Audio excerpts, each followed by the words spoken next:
এ দুনিয়ার মুসলমান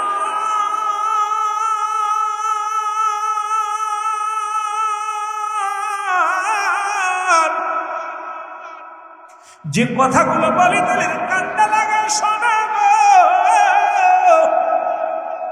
অযুবক বন্ধুরা, আজরাইল বলে, ইয়া রাসূলুল্লাহ, ইয়া হাবিবাল্লাহ, নবী গো, আমি আপনার সালাম বিনিময় করলাম, যতদিন মন চায় আপনি যে থাকতে পারেন, যেতে পারেন নবী গো। আমার নবী গো, জিবরিল একটু আমার কাছে আসতে বলো। ভাই জিবরিল কই? জিবরিলের সঙ্গে আমার একটু আলাপ দরকার। জিবরিল আমিন সঙ্গে সঙ্গে দৌড়ায় আসলেন। ও মুসলমান করে সাল্লাম জিবরিলকে খবর দিলেন, জিবরিল রে, তাড়াতাড়ি যাও, নবীজি তোমাকে তোমাকে কি করছে বুঝছে, তাড়াতাড়ি যাও। জিবরিল আমিন দৌড়ায় চলে আসলেন, আসিয়া আমার নবীজির পাশে দাঁড়াইলেন। নবীজিকে সালাম, আসসালামু আলাইকুম ইয়া রাসূলুল্লাহ,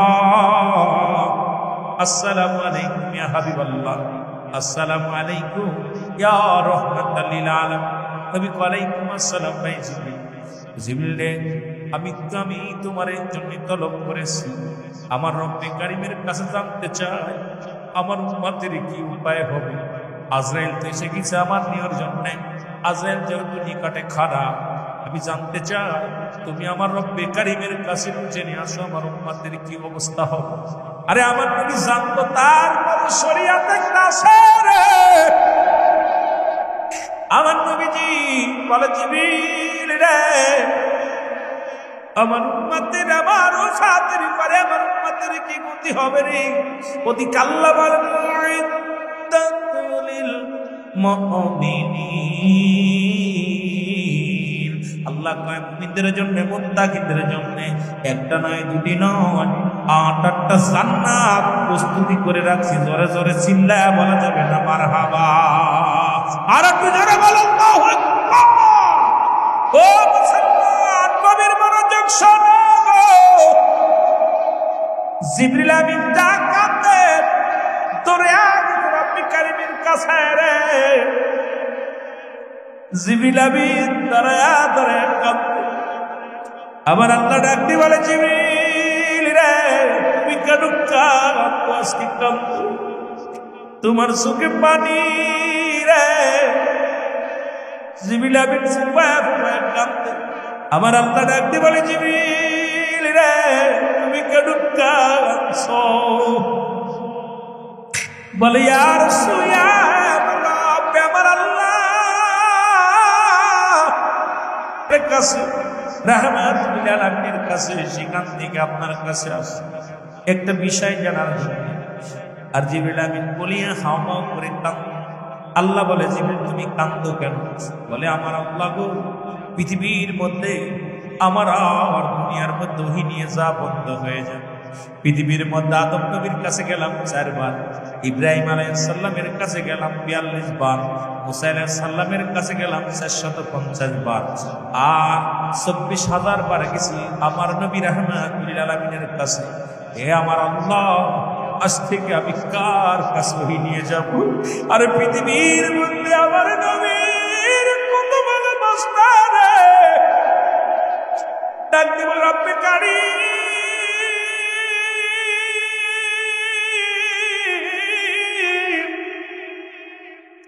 সমস্ত নবীদের কাছে গেছি, কিন্তু তো ভালোবাসা আমার হয় না। আদমের কাছে 4 বার গিয়েছিলাম রে, ইব্রাহিমের কাছে 42 বার, মুসা নবীর কাছে 450 বার। আর প্রিয় নবী, আপনার পুষ্ট প্যারা নবী, নবী দুজানের বাদশা, আমার নবীর কাছে কতবার আমি গেলাম। আমি জিবরিল কাঁদতেছি এই জন্য রে, আজ থেকে আমি কার কাছে যাব? আপনার কাছ থেকে খবর নিয়ে আখিরি নবী রাহমাতুল আলামিনের কাছে পৌঁছায় দিতা, আজ থেকে আমার যা বন্ধ হয়ে যাবে। আজ থেকে ওহীর দরজা বন্ধ। আমি এই জন্য কাঁদতেছি। আরে মুসলমান, আমার নবীর জন্য মায়ায় কাঁদতে জিবরিল আমিন ডাক দিয়ে বলে, রব্বে কারীম গো, আমি অন্য জন্য কান্দি না, আরে পৃথিবীর মধ্যে এমন একজন নবীর আপনি বানাইলেন, এমন একজন নবী পৃথিবীর মধ্যে সংসারের মায় কোনদিন কাঁদেন নাই, জীবনের সন্তানাদের জন্য কাঁদেন নাই, পৃথিবীর জন্য কোনদিন এই দুনিয়ার মুখাপেক্ষি হয় নাই। আল্লাহ রাব্বুল আলামিন আপনার হাবিব শুধু উম্মতের কান্ডারি হইলা এই দুনিয়ার মধ্যে কত নবীর কাছে গেলাম, তারা তো দুনিয়ার জন্য তো পাগল ছিল, কিন্তু এমন একজন হাবিব দুনিয়ার মুখাপেক্ষি নয়, সদা সর্বদাই তোর অন্তরের ভিতরে ইয়া রাব্বি হাবলি উম্মতি, ইয়া রাব্বি হাবলি উম্মতি বলে কাঁদে রে আল্লাহ। আমি এই জন্য কাঁদছি, আমি আগামীকাল থেকে কার কাছে যাব? জোরে জোরে চিল্লা বলা যাবে না আল্লাহু আকবার। দয়াল নবী বিঘনে আপন বলতে কেহ নেই জগতে, আমার আপন বলতে আর যদি বলেন আমার দয়াল নবী বিঘনে, আমার মায়ার নবী বিঘনে আপন বলতে কেহ নেই জগতে, বলেন আপন বলতে ও নবী ও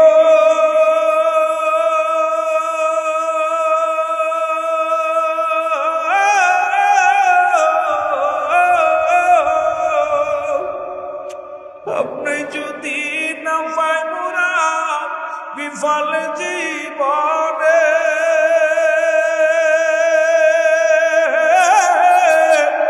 আপনি বিনে কঠিন দিনে নবীকে মায়ার আসে।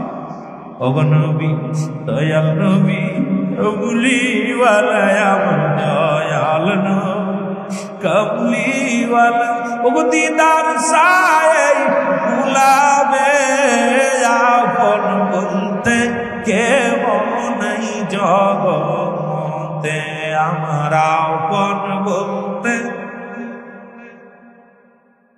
আমার দয়াল নবী বিঘনে, আমার মায়ার নবী বিঘনে আপন বলতে। ওরে ভেবে দেখি সবই মিশে, ভেবে দেখি সবই মিশে, মিশে মায়ার সংসারে আপন বলতে কেহ নাই জগতে, আমার আপন বলতে।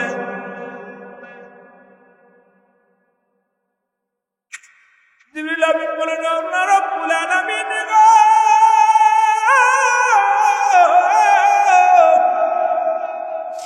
আপনার হাবিব রাহমাতুল আলামিন আমাকে পাঠিয়েছে তার উম্মতের কোথায় থাকবে। আমার আল্লাহ বলেন জিবরিল যাও হাবিবে জানে আসো, সেই কোথায় থাকতে চায় তার সেইখানেই রাখা হবে। প্রথম আসমান, দ্বিতীয় আসমান, তৃতীয় আসমান, শুধু তাই নাই, যেখানে থাকতে চায় সেইখানে রাখা হবে আমার হাবিব। কারণ যার জন্য সৃজন করলাম আমি, যার ভালোবাসা আমি পাবো। এরে মুসলমান শোনে না, যেদিন সব কিছু ছিন্ন বিচ্ছিন্ন হয়ে যাবে গো, আল্লাহ কয় কুল্লুমান আলাইহা ফান, আল্লাহ কয় বান্দারে এই পৃথিবীর মধ্যে যা কিছু আছে সব আমি ছিন্ন বিচ্ছিন্ন করে দিই। এই জমিনটা আমি রাখবো না, জমিনটা আমি ছিন্ন বিচ্ছিন্ন করে দিব। এই জমিনের মধ্যে যত মাটি আছে মাটিগুলো পুরা তামা বানায় দিব। এই জমিনের মধ্যে যত পানি আছে এই পানিগুলো পুরা আমি ছাই বানায় দিব। যেদিন কিচ্ছু বলতে কিচ্ছু থাকবে না, সেদিন থাকবো শুধু আমি আল্লাহ। আমি থাকবো আমার নবীর ভালোবাসা নিয়ে, আল্লাহ থাকবে নবীর ভালোবাসা নিয়ে। আমরা সুন্নিরাও থাকতে চাই নবীর ভালোবাসা নিয়ে। জোরে বলেন ঠিক কিনা?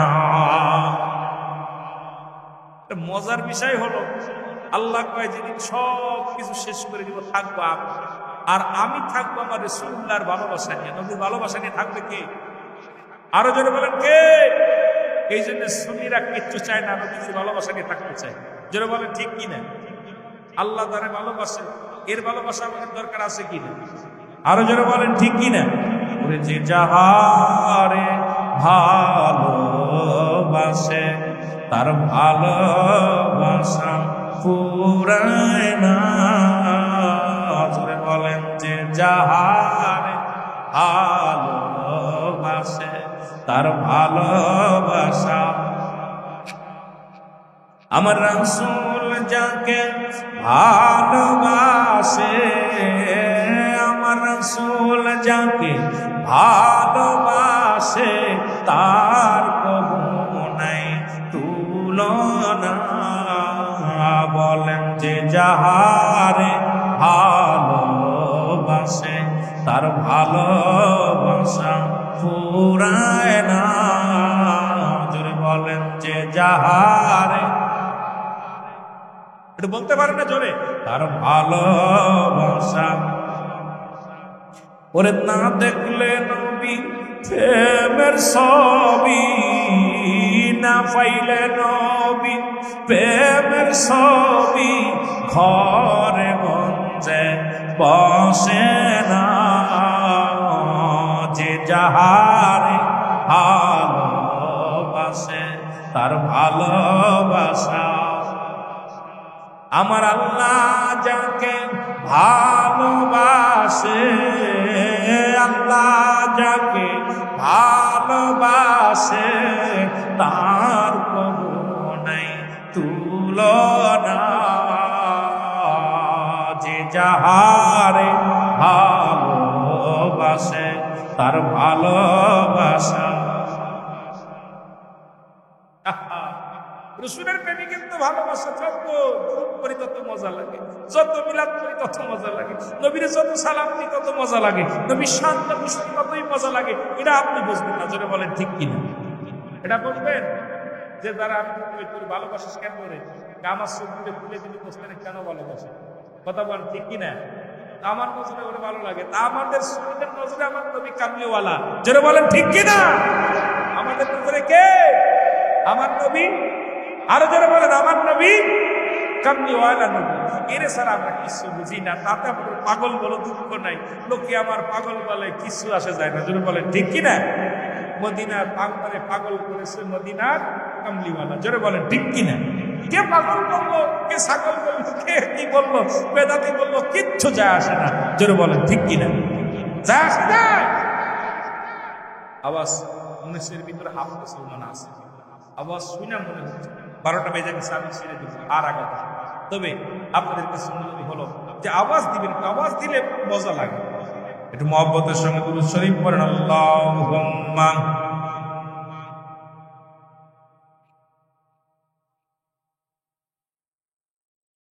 ওয়ালা আলি সাইয়্যিদিনা।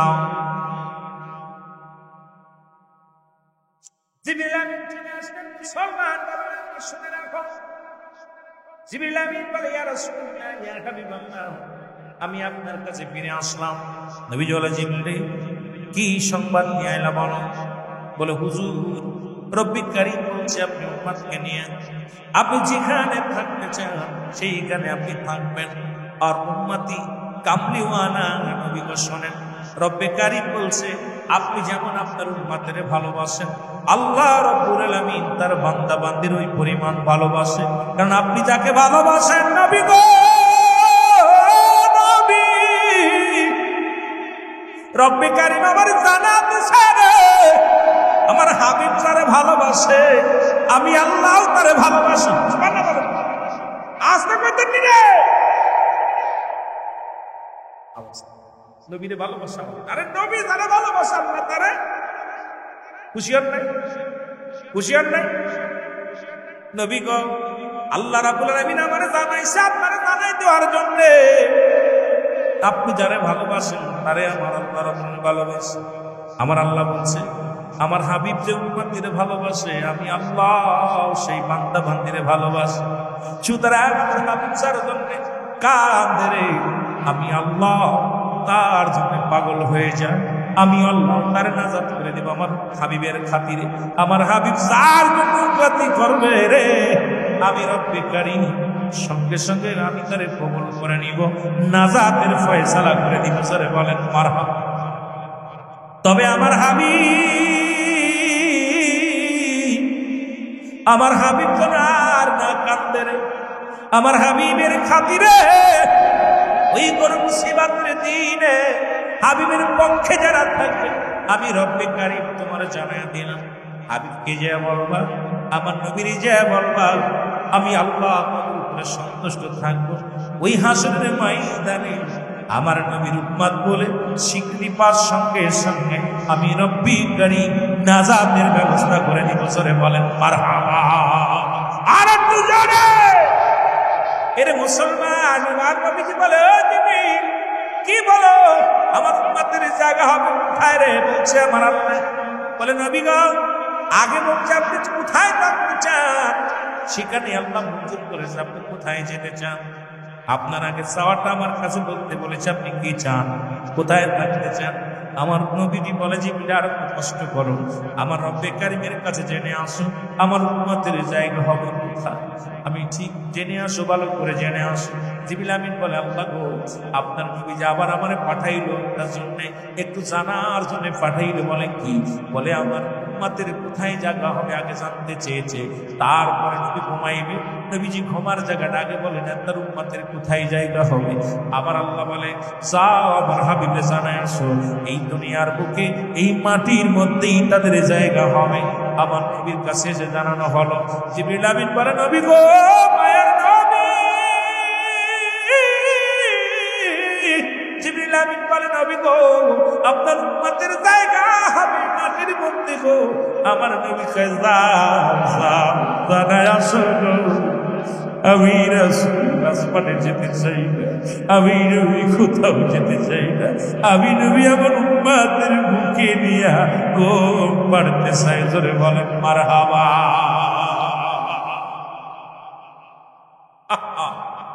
রাসূল বলে, যদি বললাম হায়াত খায়রুন লাকুম, আমার হায়াত জিন্দেগিটা নবী আসমানে ইয়া রাব্বি হাবলি উম্মতি, বিদায় ইয়া রাব্বি হাবলি উম্মতি। এই নবীর পক্ষে তোরা থাকিস না রে বাবা, তোর কষ্ট হয়।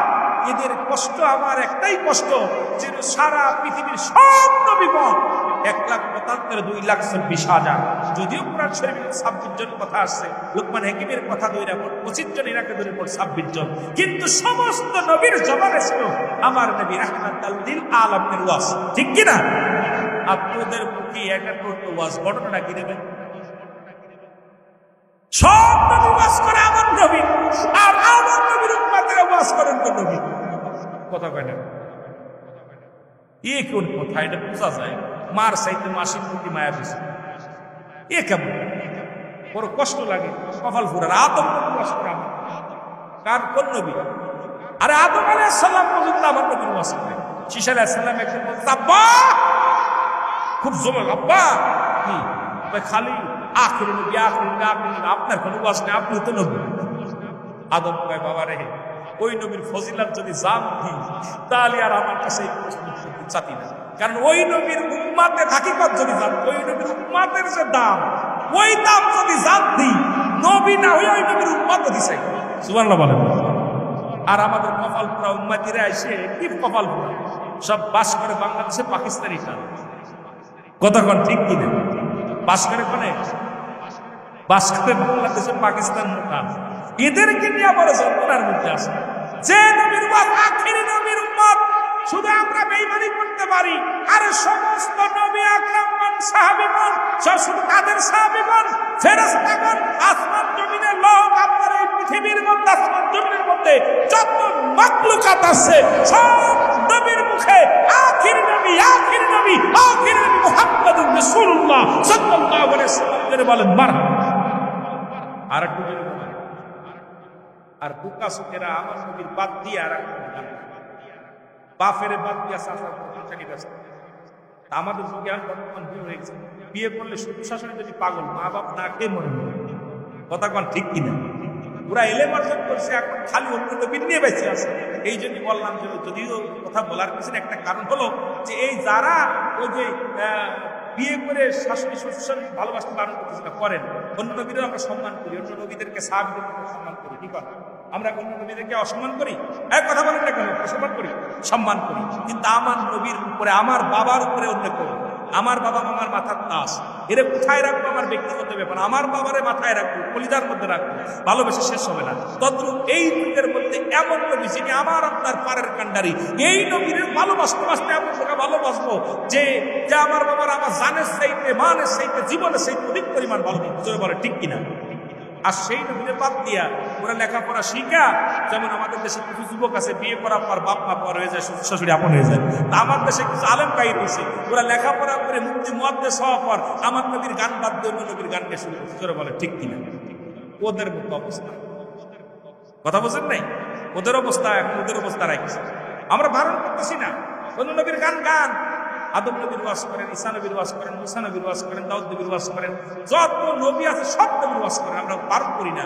কিন্তু আমার নবী যিনি পারের কান্ডারি, বিপদের কান্ডারি, তাকে আগে ভালোবাসেন, জন্মদাতা পিতাকে আগে মূল্যায়ন করেন, জন্মদাতা বাবা মা তাকে সম্মান করেন, তারপরে আগে সর্বপ্রথম মা, তারপরে মা, তারপরে মা, তারপরে বাবা, তারপরে খালা। তা আপনি আগে বাবারে বাদ দিয়ে একবার চাচার কাছে চলে যাচ্ছেন, ঘটনাটা কি? তা আমি আপনাদের অনুরোধ করব, আগে আমার নবী, তারপরে অন্যান্য নবী। জোরে বলেন ঠিক কিনা? আরো জোরে বলেন ঠিক কিনা? সমস্ত নবীদের ইমাম কে? জোরে বলেন, আরো জোরে বলেন। আরে অধিক কষ্ট হয়নি? কাগের নবী? আগের নবী, ঠিক কিনা? কাগের নবী? আমাদের নবী না তোমাদের নবী? ওরা আমাদের নবী, কেন আমরা নবীর ভালোবাসি, এদেরকে আমাদের নবী, ঠিক কিনা? আমার নবী, আমার নবী, পুরো কায়নাতের নবী, নবীদের নবী, শুধু নবী, নবীদেরও নবী তিনি। যেটা বলে ঠিক কিনা?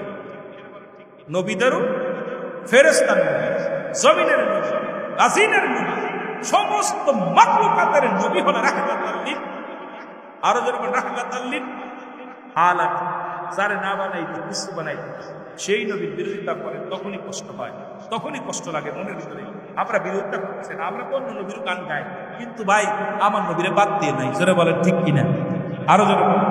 ওই যে আপনারা দুরূদ শরীফ পড়েন, দুরূদ ইব্রাহিম, একটা দুরূদ দেখাইতে পারেন কোনো কিতাব দ্বারা, বুখারী দিয়া, মুসলিম দিয়া একটা দেখান দিয়ে আমার এই যে দুরূদ শরীফ পড়েন, মিলাদ শরীফ পড়েন, দুরূদ পড়েন, পাইটি জায়েজ। আর আমার আল্লাহুম্মা সাল্লি আলা সাইয়্যিদিনা মুহাম্মাদ, এই দলিল 100টা দলিল দিব আমি দাঁড়ায়, কিন্তু একটা দলিল দেন দিয়ে আপনি ইব্রাহিম নবীর যে এই যে দলিল, এটা নামাজের দুরূদ কেটে নিয়ে চলে আসে। আমরা দুরূদ করি কয়টা দলিল চলে আসে, কথা বুঝুন? আমরা যে দুরূদ করি একাধিক দলিল আছে, তোমার দুরূদের একটা দলিল দাও, দলিল দাও। আমার অনেকগুলো ওয়াজের বিষয় নিয়ে আমার অনেক দলিল আছে, মাসলা মাসাইল নিয়ে অনেক আলোচনা করেছে, যেটা বিষয় নিয়ে কিয়ামত নিয়ে, মিলাদ নিয়ে, এরপরে মুনাজাত নিয়ে একটা পুরো চ্যাপ্টার, কয়েকটা স্টার্টাস আমার ওয়াজ আছে। আমি আশ্চর্য হয়ে যাই যেগুলো পাইলো, কিন্তু আমার নবীর দুরূদের দলিল 100 বার আছে, একদম কাটটা দলিল, কিন্তু তারা বলছে চলবে না, দুরূদ করে ইব্রাহিম নবীর দুরূদ। আরে ইব্রাহিম নবীর দুরূদ কই? নামাজের দুরূদ টেনে নিয়ে চলে আসে। ঘটনা কি ভাই? এগুলো পাচ্ছে, এগুলো ছেড়ে দিতে হবে। আমার নবীকে ভালোবাসতে রাজি আছি কিনা? আরো জনগণ রাজি আছি কিনা? আমার রাসূল, আমার জিবরিল আলাইহিস সালাম, আজরাইল আলাইহিস সালাম রাসূলুল্লাহর বুকের উপরে হাত রাখলেন। নবীজি বললেন, জিবরিল, আমি তোমার কাছে, আজরাইল, আমি তোমার কাছে পুনরায় বিদায় করি। সেটা হলো যে আমাকে কষ্ট দাও, কিন্তু আমার কোন উম্মতের মৃত্যু যন্ত্রণা দিও না। তুমি আমাকে যত পারো যন্ত্রণা দিয়ে মৃত্যু দাও। রাসূল উম্মতের কত ভালোবাসেন। আজরাইল বলি, ইয়া রাসূলুল্লাহ, আপনি কি বলেন?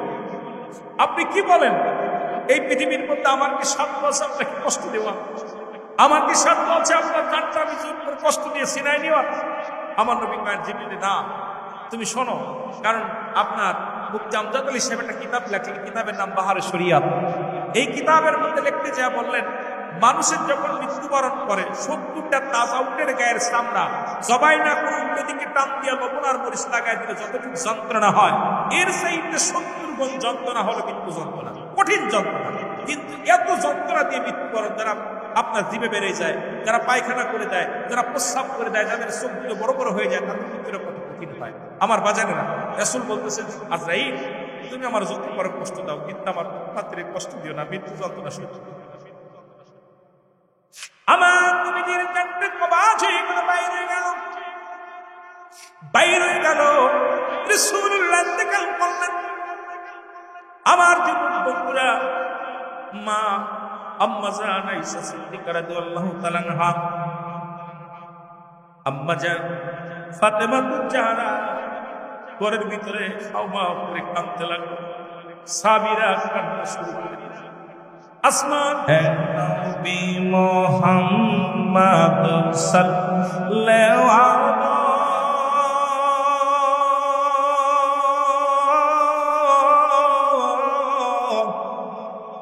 তোমার দুরুদে আসে ক্ষয় মুতালা নবী।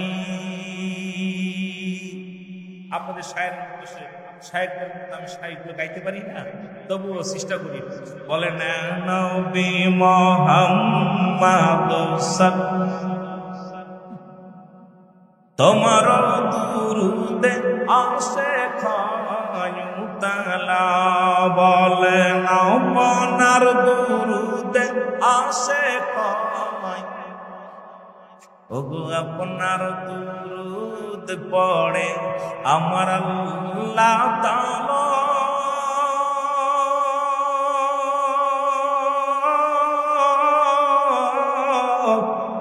আপনার দুরুদ পড়ে ফেরেশতারা নবী। এখানে একটা বেতন দেখলাম, আল্লাহ নাস শব্দের অর্থ মানুষ। আল্লাহ কাইয়া আইয়ুহাল্লাযীনা আমানু, আল্লাহ কি ইমানদার বিশ্বাসীরা। আল্লাহ মানুষে ডাকে নাই, মানুষের ভিতরে ভেজাল বাঁধাবে, নবীর পক্ষে থাকবে না। এই জন্য এটা সাফ আগে আল্লাহ ভেজাল বাঁধা সাফ করে দিচ্ছে। ওরা তো নাসের মধ্যে মানুষের মধ্যে ওরা ভেজাল থাকবে। আমি মানুষের ডাক দিন, ইমানদারদের ডাক দিচ্ছি যারা আমাকে মানে আমার রাসূলকে ভালোবাসে, যারা বলে ঠিক কিনা। এরে আপনার দুরুদ পড়ে আল্লাহ তাআলা,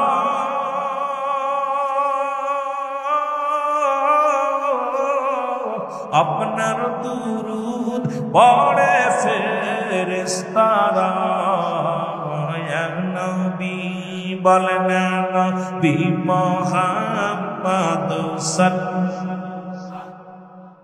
ওগো আপনার দুরুদে আসে ক্ষয় মুতালা, বলেন আপনার দুরুদে যখনই মনে পড়ে নবী কামলিওয়ালা,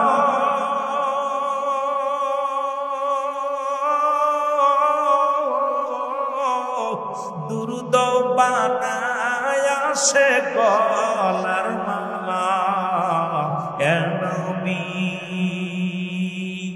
যখনই মনে পড়ে নবী কামলিওয়ালা,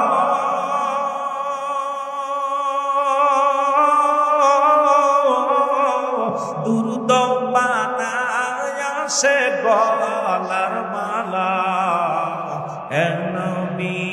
বলেন নবী মুহাম্মদ সাল্লাল্লাহু ওগো আপনার দুরুদে আসে ক্ষয় মুতালা, বলেন আপনার দুরুদে ওগো কাঙ্গালের এই মিনতি শোন মদিনাওয়ালা,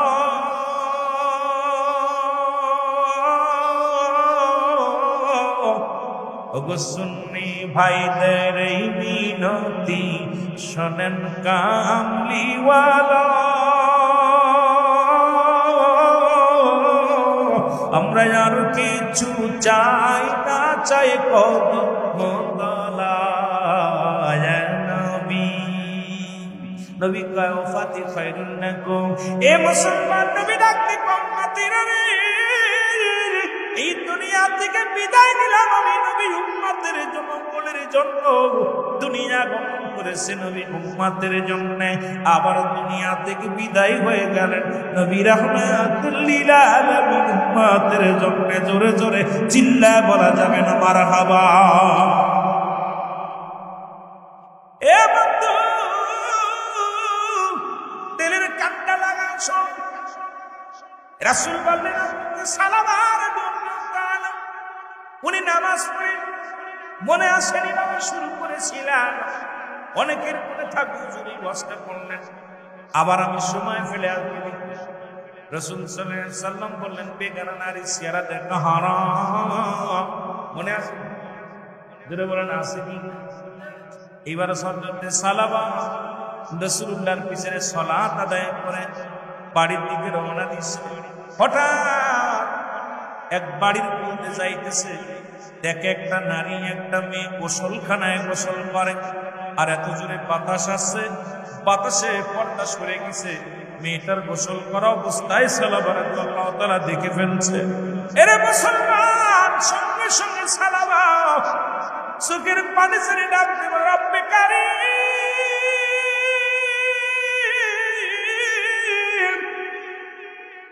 এ রব্বে কারীম, আমি আমার চোখের জিনা করে ফেললাম, আর এই খবর যদি আমার নবী জানতে পারে রে, এই খবর যদি আল্লাহ পাক আমার হাবিবকে জানায়া দেয়, নবী বড় কষ্ট পাবে। আমি বেগানা নারী দেখে ফেলেছি। আজকে ওলামা একরাম যারা ওয়াজ করো মাঠে ময়দানে, আজকে আলেম ওলামারা যারা আজকে বড় বড় কথা বলো, আলোচনা শুনে না, এবার হযরতে সালামা সঙ্গে সঙ্গে জমিনের মধ্যে কান ধরে বসে পড়ছে, ডাকতে বলে আমার আল্লাহ, আমি যে বেগানা নারী দেখে ফেললাম, আল্লাহ আমি তো দেখার কোনো চিন্তাও করি নাই, কিন্তু বাতাসে পর্দা সরে গেছে, ওই নারীকে আমি দেখে ফেলেছি। রব্বে কারীম, এই সংবাদ যদি রাসূলুল্লাহ জানতে পারে তাহলে ইসলামের কলঙ্ক হবে। এই সংবাদ যদি আমার নবী জানতে পারে, আমার নবী বড় কষ্ট পাবে। এই সংবাদ যদি জানতে পারে রে, মুসলমানেরা কষ্ট পাবে। না না, আমি আর রাসূলুল্লাহর সামনে যাব না, রাসূলকে এই মুখ দেখাবো না। এই বলিয়া সালাবা রাদিয়াল্লাহু তাআলা, ও আমার যুবক বাবারা, যুবক ভাইয়েরা, আমার শুনে নাও, মাহফিল দিতেছ শুনে নাও, দিলের কানটা লাগায় শোনো।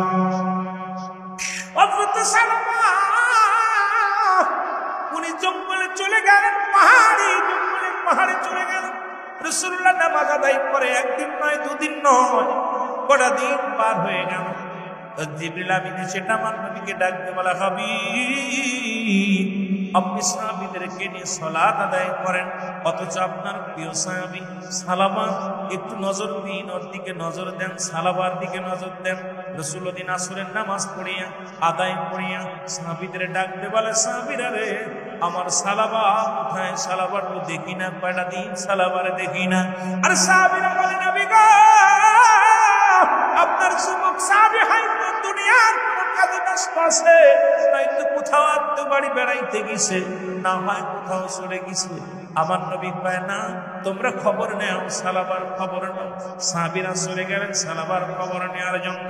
বাড়িতে সালাম দেয়, আসসালামু আলাইকুম ইয়া আহলাল বাইত। ভিতর থেকে আসসালামু আসসালাম বলে, আপনি কি সালাবার কথা? বলে হ্যাঁ। আমার নবী সাহাবী সালাবা রাদিয়াল্লাহু তাআলা কই, রাসূল খবর নেওয়ার জন্য পাঠিয়েছে আমাদেরকে। আরে বাবা ডাকতে কয়, বাজান রে, আমি সালাবার খবর নিতে আসছো? আমার সালাবার খবর আমি জানি না, কিচ্ছু বলতে পারি না। জোরে জোরে চিল্লায় বলা যাবে না আল্লাহু আকবার। মুহাব্বতের সঙ্গে দুরূদ শরীফ পড়ুন, আল্লাহুম্মা। ভাই আমাকে তো ফারক করে না, টোনটা বাড়ান। ওয়ালা আলি সাইয়্যিদিনা,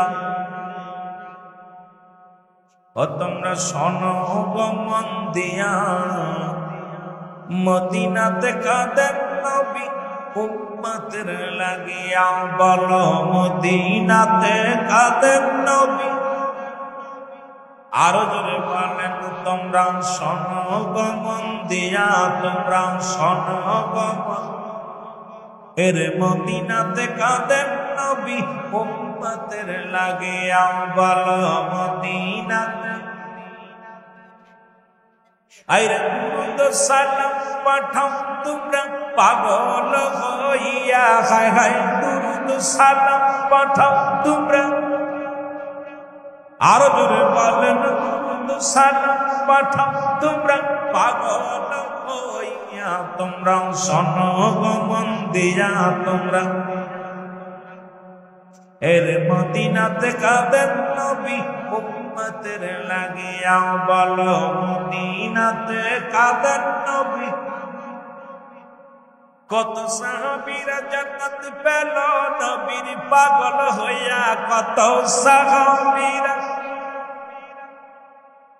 এর আরো জোরে কত সাহাবীরা জান্নাত পেল হইয়া তোমরা শোনো গো মন দিয়া তোমরা শোনো গো মন এর মদিনাতে কাঁদেন নবী উম্মতের লাগিয়া বলো মদিনাতে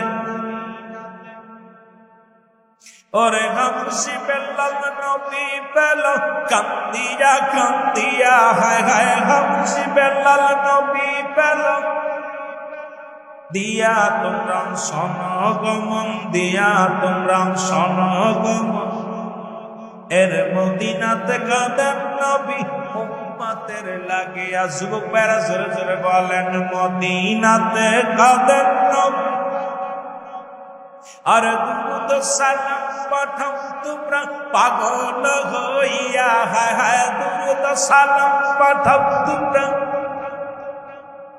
তোমরা শোনো গো মন দিয়া তোমরা শোনো গো মন এর মদিনাতে কাঁদেন নবী উম্মতের লাগিয়া বলো মদিনাতে আরে ওই মদিনায় কেমনে যাইব বইলা দাব আল্লাহ আমায় ওই মদিনায় কেমনে যাইব বইলা দাব মওলা মদিনাতে কাঁদেন নবী উম্মতের লাগিয়া বলো মদিনাতে আরে দুরূদ সালাম পাঠাও তোমরা পাগল হইয়া হায় হায় দুরূদ সালাম ইয়া তোমরা শোনো গো মন দিয়া তোমরা শোনো গো এর মদিনাতে কাঁদেন নবী উম্মতের লাগিয়া হায় হায় মদিনা ও নবীর প্রেমিকেরা রে দিলের কান শোনো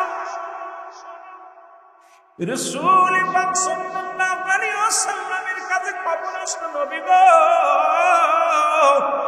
ও মায়ের নবী আপনার সালাবার বাবা সালাবার খবর জানে না নবী বললেন আমি নিজেই যাব খবর নেওয়ার জন্য রাসূলুল্লাহ চলে গেলেন খবর নেওয়ার জন্য সালাম দেয় বাড়িতে যা সালাম আলাইকুম ওয়ালাইকুম আসসালাম নবীকে দেখে সালাবার বাবা বড় আনন্দিত হলেন ইয়া রাসূলুল্লাহ ইয়া হাবিবাল্লাহ আপনি আসেন ভিতরে আসেন রাসূলুল্লাহ ভিতরে গেলেন ডাকতে বলে সালাবার বাবা আমার সাহাবী কই আজ বড় দিন আমি তারে দেখি না মনটা বড় ছটফট করে সাহাবী কি দেখার জন্য বলো আমার সাহাবী কই আরে বাবার মুখে সন্তানের কাঁধে বাবার লাশ বাবার কাঁধে সন্তানের লাশ যে বাবা তার সন্তানের লাশ কাঁধে নিয়েছে রে এই বাবা যেন সন্তানের লাশ কত বাড়ি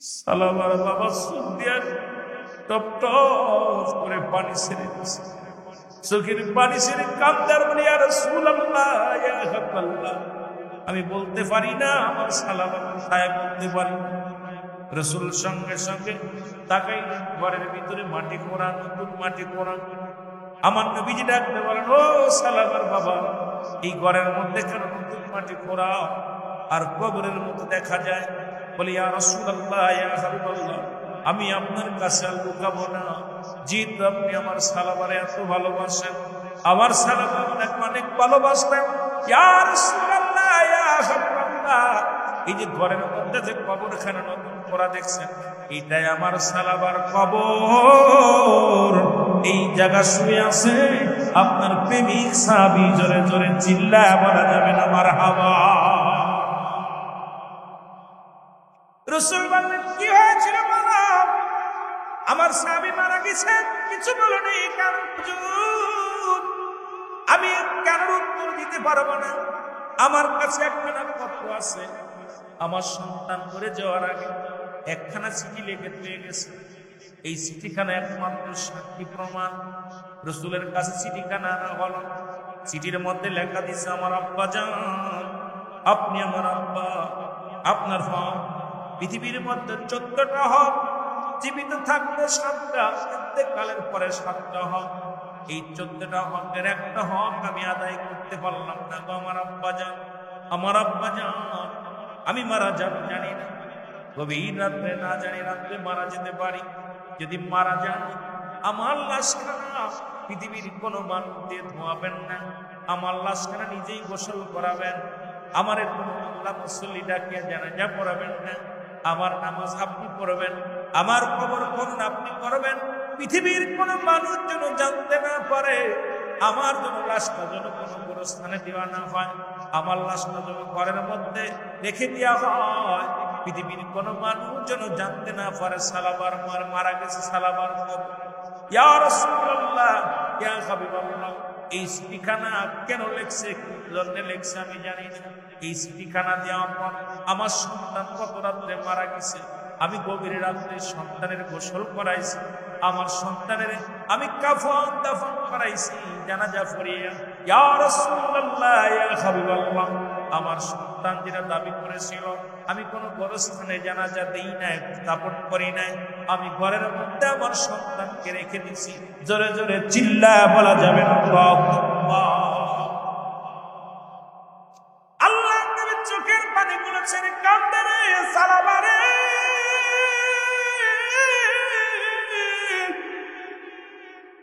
ও আমার প্রিয় স্বামী সালাবা রে, কি এমন অপরাধ করেছিল গো? আরে আমি নবী জানতে পারি নাই, আমার সাহাবীরা জানতে পারে নাই, তুমি কে গুসা করে একা বিদায় হয়ে। আল্লাহ জিবরিল দৌড়ায় বা আমার হাবিবের কাছে জানে ওই চিঠির মানেটা বলে। জিবরিল আমি চলে আসলাম, এসে বলি, ইয়া রাসূলুল্লাহ, ইয়া হাবিবাল্লাহ, আপনার সালাবার ইতিহাসটা শোনেন নবী গো। নামাজ পড়ে প্রতিদিন যখন আপনার থেকে সালাত আদায় করে রাস্তা দিয়ে আসতো, ওই মসজিদের পাশে এক ইহুদির মেয়ে আপনার সালাবাকে ভালোবেসে ফেলে, প্রতিদিন তাকে প্রেমের বিনোদন করে, প্রেমের তাকে প্রস্তাব দেয়, কিন্তু সে আপনাকে এত ভালোবাসে কোনোদিন রাজি হয় না।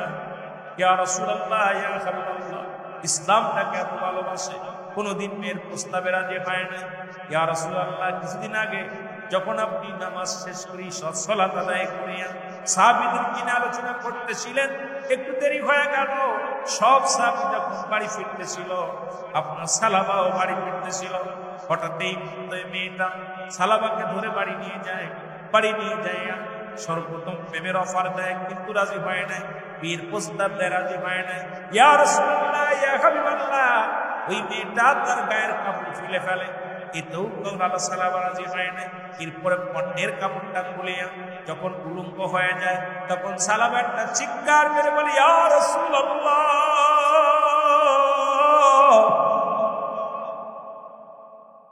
ইয়া হাবিবাল্লাহ, নবী গো, মায়ের নবী,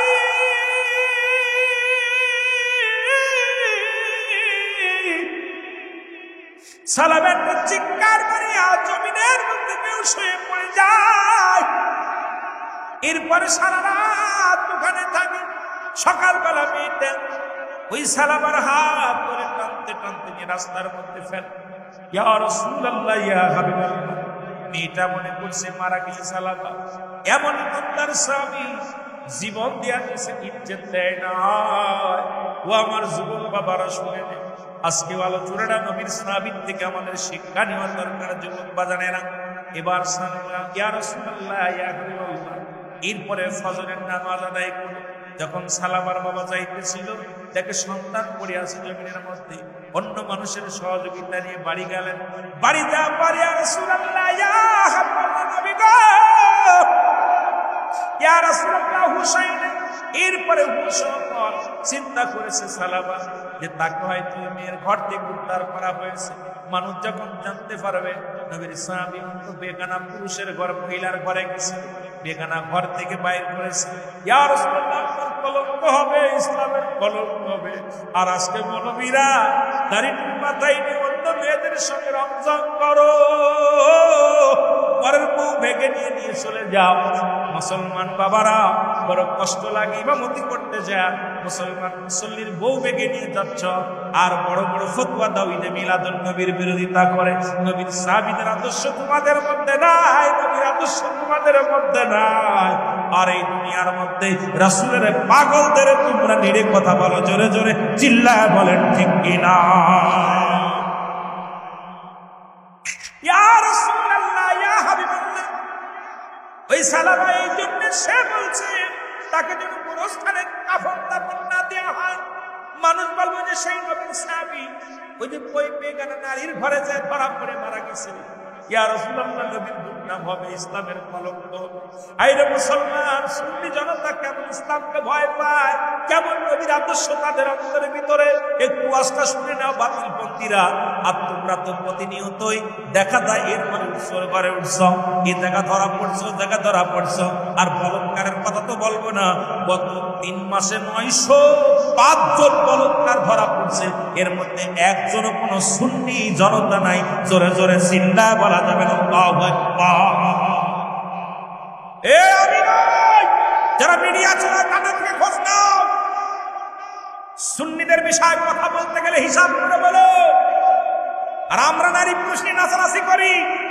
আমার দেশে এক বাতিলপন্থী সুন্নি থেকেও বাতিল হয়ে গেছে, সে বলতেছে আমরা নারী পুরুষ নিয়ে নাচানাচি করি, এক পাশে নারী এক পাশে ভণ্ড। আরে আমাদের চরিত্র এত তোদের মতো নয়, সুযোগ পেলেই নষ্টামি করি, কারণ এই চরিত্র আমরা নিয়ে থাকি না।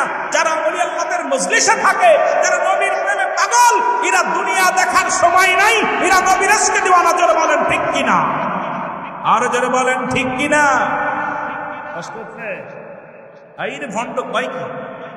যতদিন আমি অন্ধকারে ছিলাম আলোর পথ দেখছি, তা কিচ্ছু যায় সারা পৃথিবীর মানুষ যদি আমার রাসূলের পক্ষে না থাকে, রাসূলের কিচ্ছু যায় আসে না। সারা পৃথিবীর মানুষ যদি আল্লাহর পক্ষে না থাকে, আমার আল্লাহর পক্ষে কিচ্ছু যায় আসে না। যদি বলেন ঠিক কিনা? আরে আপনারা শুনলে অবাক হবেন, রাসূলের চাচা ছিল 9 জন। কয়জন? যদি বলেন কয়জন? রাসূলের চাচা ছিল 9 জন, 2 জন হলো ইমানদার, বাকি 7 জন রাসূলের দুশমনি করছে। তাদের দুজনে, একজন নাম আমির হামজা, একজন নাম হযরত আব্বাস। বাকি 7 জন রাসূলকে বলছে আমাদের ভাতিজা, ও কেমনে নবী হয়, ওই এতিম মানুষ কেমনে নবী হয়? ওদের বংশধর যারা জীবনেও নবী মানবে না, মানবে না, মানবে না। যারা বলেন ঠিক কিনা? কথা ক্লিয়ার? কথা বুঝে নিয়ে। নবীর চাচা ছিল কয়জন? নবীজির বাবাকে দিয়ে আপনার 10 জন। আব্দুল মুতালিব বিয়ে করছিল হলো 6টা।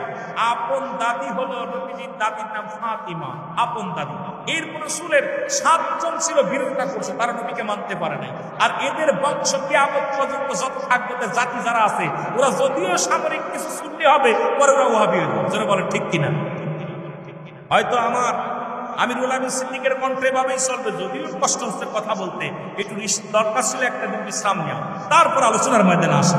বিশেষ করে 2-4 ঘন্টা কর্তৃপক্ষ ভাইদেরকে ধন্যবাদ, তারা আমার বারবার বলছে হুজুর একটু রেস্ট নেন, রেস্ট নেন। আমি রেস্ট নিতে বেলা চলে যাচ্ছে, কখন যাব, এই জন্য সুযোগ দিই নাই। তবে একটা কথা, রাসূলের ফুফুর সংখ্যা ছিল 6 জন। লেখা নেন কয়জন?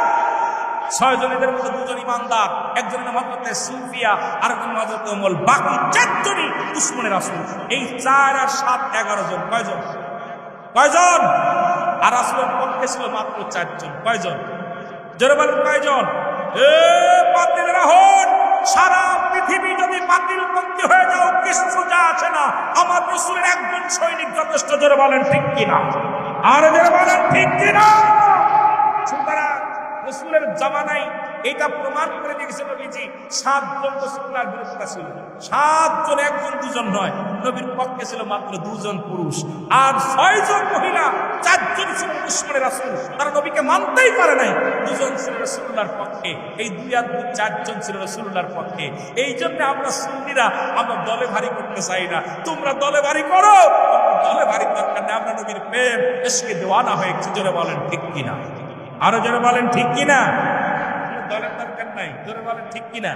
আর সুন্নিদের কাছে দুইটা অস্ত্র, আমাদের বাস লাগবে না, আমাদের লাঠি লাগবে না, আমরা অস্ত্র কামান পিস্তল ডিগা ড্যাগার এই সমস্ত অস্ত্র সুন্নিদের লাগে না। সুন্নিদের কাছে দুইটা অস্ত্র, একটা অস্ত্রের নাম হলো আমার আল্লাহ, দ্বিতীয় অস্ত্রের নাম হলো মুহাম্মাদুর রাসূলুল্লাহ সাল্লাল্লাহু আলাইহি ওয়াসাল্লাম। জোরে বলেন মারহাবা। কয়টা শক্তি? জোরে বলেন কয়টা? এই আপনাদের কাছে কয়টা? এই জন্য সুন্নিদেরকে দেখলাম জশ্নে জুলুসে সব হাতাইছে, একটার কাছে লাঠি উপায় নাই, পিস্তল উপায় নাই, ড্যাগার উপায় নাই। কিন্তু যারা এত নবীর বিরোধিতা করছে, টুকায় দেখে বড় বড় ড্যাগার, ভিতরে খুর, হাতের মধ্যে খুর পাইছে, লাঠি পাইছে, কণ্ঠে, এগুলো কি আমরা পাহারা দিতেছি? ভাই কি পাহারা দিস না? হাতের ভিতরে খুর কেন? হাতের ভিতরে হকি স্টিক কেন? হাতের ভিতরে পিস্তল কেন?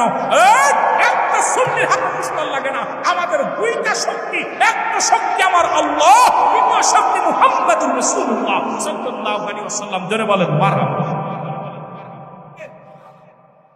এই সাধন সাধন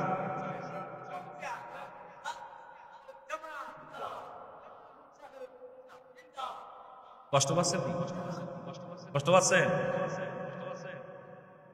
আমি যে কথাগুলো বলি খেয়াল করবেন, হয়তো বুঝতে একটু কষ্ট হচ্ছে, যেটা আমাদের ভাষা আপনাদের বুঝতে কষ্ট হয়, স্বাভাবিক।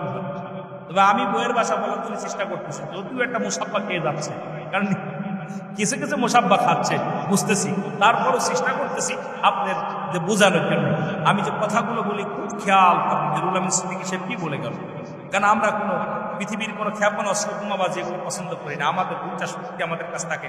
যখন হযরত আলী রাদিয়াল্লাহু তাআলা যখন আপনার আমরকে মারার জন্য রওনা হয়েছিল, রাসূল বলছে, আর আলী, আমরের কাছে অনেক অস্ত্র, আমরের কাছে অনেক জনবল, আমরের কাছে অনেক মানুষ, তুমি কি করবা? বলি, ইয়া রাসূলুল্লাহ, আমার কাছে দুটো অস্ত্র আছে, যে অস্ত্র আমরের কাছে নাই, যে অস্ত্র পৃথিবীর আর কারোর কাছে নাই। ইয়া রাসূলুল্লাহ, আমি নবীর প্রেমিক, আমার কাছে আছে। নবী বললেন, তুমি অস্ত্র কি অস্ত্র কিনতে? ইয়া রাসূলুল্লাহ, আমি অস্ত্র কবে কিনছি আপনি জানেন, আমার অস্ত্রের দাম কত আপনি জানেন, আমার অস্ত্রের ক্ষমতা কেমন, পাওয়ার কেমন আপনি জানেন। নবীজি বলছে, আলী, কি বলতে চাও? তুমি কবে অস্ত্র কিনলে আমি তো জানি না, তোমার অস্ত্রের দাম কত তাও তো বলো নাই, তোমার অস্ত্রের পাওয়ার কেমন তাও তো বলো নাই। বলি, ইয়া রাসূলুল্লাহ, আপনি সব জানেন। সুবহানাল্লাহ বলুন, আরো জোরে, আরো জোরে। এরাই যে একটু হায়দার আলী গজল গাইল না, শোন বাবা, ওয়াজ কত ওয়াজ হয়েছে, একদিনে কিছু কইতাম নি, এরম 10 রাত 15 রাত বসতে হইব, তারপরে কিছু কথা হইব। কথা বুঝেননি? তা হযরত আলী বলতেছে, ইয়া রাসূলুল্লাহ, ইয়া হাবিবাল্লাহ, আমার অস্ত্রের পাওয়ার কেমন আপনি জানেন, আমার অস্ত্রের ক্ষমতা কেমন আপনি জানেন, আমার অস্ত্রের দাম কত তাও জানেন, আমার অস্ত্র কবে সংগ্রহ করেছে এটাও জানেন। রাসূলুল্লাহ বলতেছে, আলী, তুমি অস্ত্র কত দেখিয়েছো? বলে, হুজুর আপনি জানেন। দাম কত? এটাও জানেন। পাওয়ার কেমন? তাও জানেন। রাসূল বলতেছে, আলী, কি বলবো, আমি কিছু জানি না। বলি, ইয়া রাসূলুল্লাহ, আপনি কথা দেন, আমাকে করে মারার জন্য যাইতে দিবেন কিনা? সুবহানাল্লাহ বলেন। আর আসতে দিতেন রে। হযরত আলী বলতেছে, ইয়া রাসূলুল্লাহ, আমাকে মারার জন্য আমার যুদ্ধে যাইতে দিবেন নি বলেন, কারণ আপনাকে গালি দিছে। এনাদুল্লাহ পাশে ছাত্র, আমি ওকে স্যালুট দিই, ওরে রাসূলকে নিয়ে গালি দিছে। আর হযরত আলী উনি শিক্ষক পুরুষের বলছে, ইয়া রাসূলুল্লাহ, ইয়া হাবিবাল্লাহ, সারা পৃথিবী একদিকে, আমি একদিকে, কারণ আমার রাসূলকে নিয়ে কদন্ত করছে, পৃথিবীর সবাই মানতে পারে, আমি আলী মানতে পারি না। এনাদুল্লাহ পাশের ছাত্র, পৃথিবীর মধ্যে তাকে স্বাগতম জানাই যে আমরা সুন্নিরা নিরাপত্তা পালন করছি, কিন্তু আমার রাসূলের সুন্নাতকে নিয়ে, আমার মিলাদুন নবীকে নিয়ে কথা বলার সঙ্গে সঙ্গে এই পাগলটা গজরে উঠছে। এই জন্য থেকে 1000 বার সালাত জোরে বলেন ঠিক কিনা? হযরত আলী বলতেছে, ইয়া রাসূলুল্লাহ, আমাকে কি যেতে দিবেন? আলী রে, তোমার কাছে কোনো অস্ত্র নাই, তুমি যার সাথে লড়াই করতে যাচ্ছ তার সাথে তুমি পারবা না। বলছি, ইয়া রাসূলুল্লাহ, আমার কাছে যে অস্ত্র আছে ওর কাছে তা নাই, আমার অস্ত্রের যত পাওয়ার আছে তত পাওয়ার তার নাই। নবীজি বলতে, বলো। বলছে, হুজুর আমার যাইতে দিবেন? ঠিক আছে, তোমার যাইতে দিলাম। ইয়া রাসূলুল্লাহ, আমার অস্ত্র যেদিন, আমার অস্ত্র একটা হলো আমার আল্লাহ, দ্বিতীয় হলো মুহাম্মাদুর রাসূলুল্লাহ। আমার নবীজি বুকের সঙ্গে টান দিছিল, টান দিয়ে বুকের ভিতরে টান দিয়ে, কালিনী, তুমি আমার আল্লাহকে এত ভালোবাসো, আমার রাসূলকে ভালোবাসো? হযরত আলী বলছে, ইয়া রাসূলুল্লাহ, ইয়া হাবিবাল্লাহ, তাম পৃথিবী 7000 ধন যদি আমি আলীকে এক পাশে দিয়ে দেওয়া হয়, আমি এটা চাই না। আমি আমার রাসূলের কদম মুবারক চাই। আমার রাসূলের কদমের মধ্যে ধুলি পরিমাণ বেইজ্জতি করবে, আমার রাসূলের চাদরকে নিয়ে টানাটানি করলে আমি আলী জীবনটা কতল হয়ে যাব, তবু এই বাতিলের সঙ্গে আমি আলী একাই লড়বো। জোরে বলেন না মারহাবা, আরো জোরে বলেন মারহাবা। ঠিক রাসূলের পাগল এইভাবে ছুটে গেল, যে ডাক আমর, চিৎকার আমর, আর বলছে কে? আলী। আমি আলী। কথা ওয়াজ কিন্তু মনে রাখছি, মনে রেখে কিন্তু ভুলে যায় না। আমি আলী। ও বাজান আসছো? বলে তোমার বাবা তোমার বন্ধু, তুমি আমার বন্ধুর ছেলে, আমার সুন্দরী মেয়ে আছে, তোমার লগে বিয়া দেবো। বাবা আমি জানি তোমার খুব শক্তিশালী, আমার রসুলকে গালি দিছস, আমি প্রতিজ্ঞা করেছি তোর জিহ্বাটা নিয়ে যাওয়ার। সুবহানাল্লাহ বলেন না? প্রতিজ্ঞা করেছি তোর জিহ্বাটা নিয়ে যাওয়ার। আমি বলতে বাজা তুমি যুবক মানুষ, রক্ত বড়, আমার কাছে অস্ত্র আছে, টাকা আছে, ধন সম্পদ আছে, যা আছে আমার সব পাবা, মুহাম্মাদের কদমে কিচ্ছু পাবা না। ও তো নিজেই ফকির, নিজের কিচ্ছু নাই। বাপ মারে খাইছে, বাবারে খাইছে পেটে থাকতে, মারে খাইছে কিছুদিন আগে, তারপর দাদারে খাইছে, সাদারে খাইছে। একদম সুতরাং আমার রসুলকে নিয়ে কথা বলতেছে, আর আলী রাদিয়াল্লাহু রক্ত গরম হচ্ছে, পুরো গায়ের পশমগুলো খাড়িয়ে দিচ্ছে। ডাকতে বলে আমার কথা হিসাব করে বলো। বলে কি হিসাব করে বলবো বাবা, তুমি আমার পক্ষে আসো, সব বাবা। বলছে আমর, বলছে আমি তোমার পক্ষে যেতে তোমার জিহ্বাটা নেওয়ার জন্য এসেছি। বলে বাবা তুমি অস্ত্র আনছো? বলে হ্যাঁ অস্ত্র আছে। কি অস্ত্র আনছো? কয় অস্ত্র, আমার অস্ত্র তোমাকে আমি দেখাবো না, যেহেতু আমি মুসলমান তুমি আমাকে মারবা, প্রথম শর্ত হলো তুমি আমাকে মারবা, আমি প্রতিহাত করবো, এরপর তুমি মারবা, কারণ আমি আক্রান্ত হলে এর প্রতিহাত করবো। সুবহানাল্লাহ বলে। কত সুন্দর পয়েন্ট। হযরত আলী বলতে তুমি আমাকে মারবা, আমি আক্রান্ত হবো, তারপর তোমাকে প্রতিহাত করবো। আমাকে বাবা তোমার অস্ত্র পেটা আছে? সুবহানাল্লাহ বলে। আমার বাবা তোমার অস্ত্রগুলো দেখাও না, আমার কাছে তো দুইটা অস্ত্র আছে, তোমার কাছে নাই, আর আমার অস্ত্র তো পাওয়ার, তোমার অস্ত্র পাওয়ার গোডাউন সব শেষ, তো কাজে লাগবে না। কথা বলছেন নি? তোমার এত জনবল আছে, আমার কাছে আছে, তোমার কাছে নাই। আমার চিন্তা করে কি রে পাগলাই কই, ভাই দেখাও না বাবা অস্ত্রটা, ভাই অস্ত্র দেখানো যাবে না, তুমি মারো। আমর বলতেছে ঠিক আছে, যেহেতু মায়ের খাওয়ার জন্য প্রস্তুতি আছে খাও। আমর একটা তীর মারছে, এত জোরে মারছে, মারা পর এত জোরে মারছে এ পার ওপার হয়ে যাবে, এত লোহার ঢাল বলছে ছিদ্রা হয়ে পার ওপার হয়েছে। আর ছেড়ে খোদা হযরত আলী তীরটাকে ধরে বলছে আল্লাহু আকবার, বলে বিসমিল্লাহ আল্লাহু আকবার, ইয়া রাসূলুল্লাহ বলে বলছে। এবার আমর তো কাঁপুন উঠে গেছে, পরে কি রে বাবা এই তীর ঠেকাই ফেলছে, ভাইবেন মায়ের খাওয়ার জন্য প্রস্তুতি হও। আরেকটা মারবে না, খবরদার, কথা ছিল তুমি একটা মারবা আমি একটা মারবো, তা এখন তুমি মারছো, এখন প্রস্তুতি হও। আমর কয় বাবা দাঁড়াইলাম, মারো, এত দূরে আসবে না, আমি নেমে আসবো? নামা লাগবে না, ওখানেই থাকো, ওখানেই থাকো, কারণ আমি আমার নবীর প্রেমিক, আমার দেহে আছে নবীর প্রেম, আমার দেহে আছে আমার আপনার গোলামি, সুতরাং তুমি ওখানেই দাঁড়াও। আমর কয় বাবা ই করো, তুমি আমি নিচে আসবে না, নিচে কিন্তু আসা লাগে থাকো। আলী বলতেছে আমর তুমি যেহেতু পরিচয় দিচ্ছ আমার আব্বার বন্ধু, তুমি তোমার মুখের দিক তাকাইলে আমার বাবার কথাটা মনে করতে পারে, তোমাকে একটা সুযোগ দিলাম, যদিও বাবার কথা মনে পড়বে আমি তোমাকে ছাড়বো না, জিব্বা নিয়েই যাবো, তবে সুযোগটা হলো তুমি একটু ঢাল ধরো, বিশাল একটা ঢাল ধরো, কারণ তুমি আড়াল নাও। তখন উনি চিন্তা করলে ধরতে পারে, তখন আমর এমন একটা ঢাল ধরছে, বড় একটা ঢাল ধরছে, বড় একটা ধরছে, ধরার পর এইটা যখন হযরত শেরে খোদা হযরত আলী ইয়া রাসূলুল্লাহ নারায়ে রিসালাত ইয়া রাসূলুল্লাহ আল্লাহু আকবার তীরটা মারছে, তার ভেদ করে ওই বল্লভটা দিয়ে আপনার ঢাল ভেদ করে আমরের এপার ওপার হয়ে গেছে। আমর ঘুরতে ঘুরতে হযরত আলীর সামনে এসে পড়ছে, হযরত আলী গলার মধ্যে পাড়া মারছে, পাড়া মারলে জিভে বেড়ে গেছে, আর জিভাটারে টানতে বা হাতে টানতে ছিঁড়ে নিয়ে রাসূলের কদমে ছিঁড়ে গেছে। যা দেখে আমার রাসূল, তারই আমার রাসূল চোখের পানি ছেড়ে কাঁদতেছে, যে আমার আল্লাহ দুলহা নবী দোয়া করতেন দুই ফেলি, এইভাবে আর এইভাবে।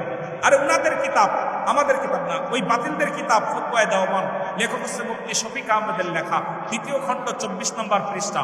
আরে মৌলবী হোক, তোদের কিতাব আমাদের কিতাব পড়া লাগে নাই, তোদের কিতাব দিয়ে তোদের কবর দেওয়া যায়, তোদের কিতাব দিয়ে তোদের গোড়া দাঁত সব দেওয়া যায়, কারণ আমাদের কিতাব লাগে না। বলতে ৫ ওয়াক্ত নামাজ পড়ে জিয়ারত করে সর্বহালাতে আল্লাহর দরবারে দুটি হাত উঠায় দোয়া করা উত্তম মুস্তাহাব।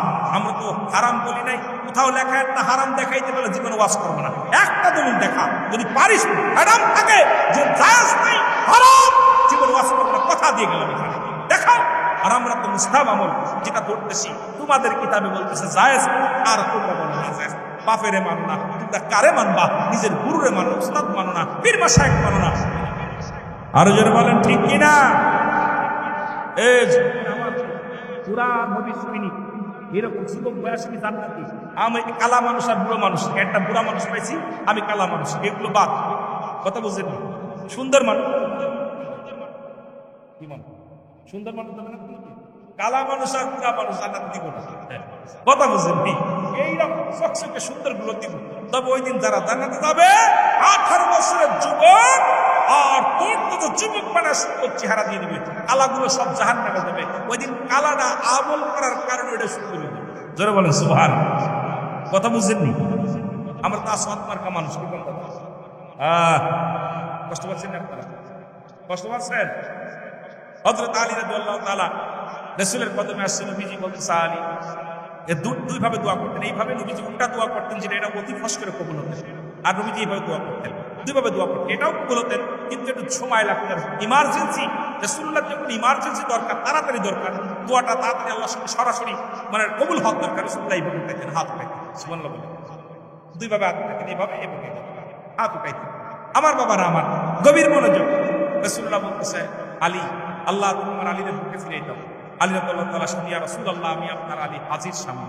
নবীজি একটা মিসকে হাসিতে বলে, ইয়া রাসূলুল্লাহ, ইয়া হাবিবাল্লাহ, আপনাকে যে জিব্বা দিয়ে আলী গালি দিছিল, সেই জিব্বাটা আমি ছিঁড়ে আপনার কদমের মধ্যে আনছি।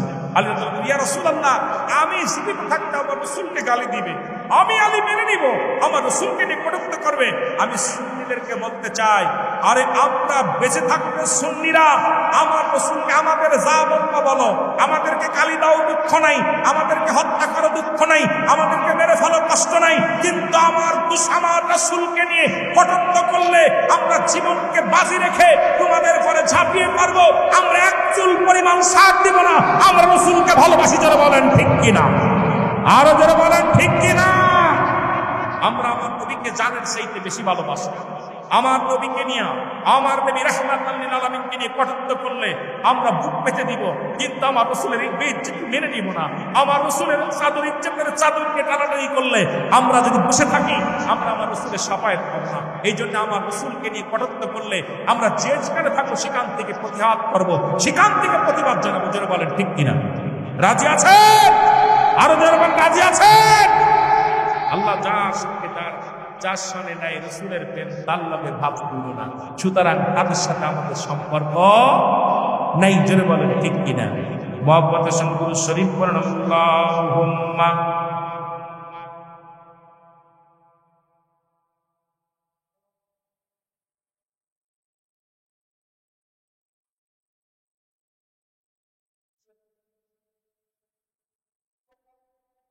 এমন হাবিব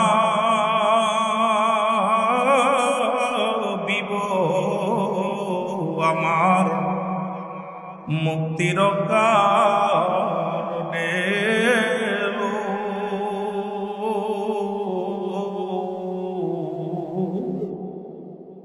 ওফাতের পরেও নবীজি পাপী উম্মতিরে না ভুলিল, এমন হাবিব আমার। আমি বলতেছিলাম, মুসলমান দিলের কান্ডা লাগা শোনো,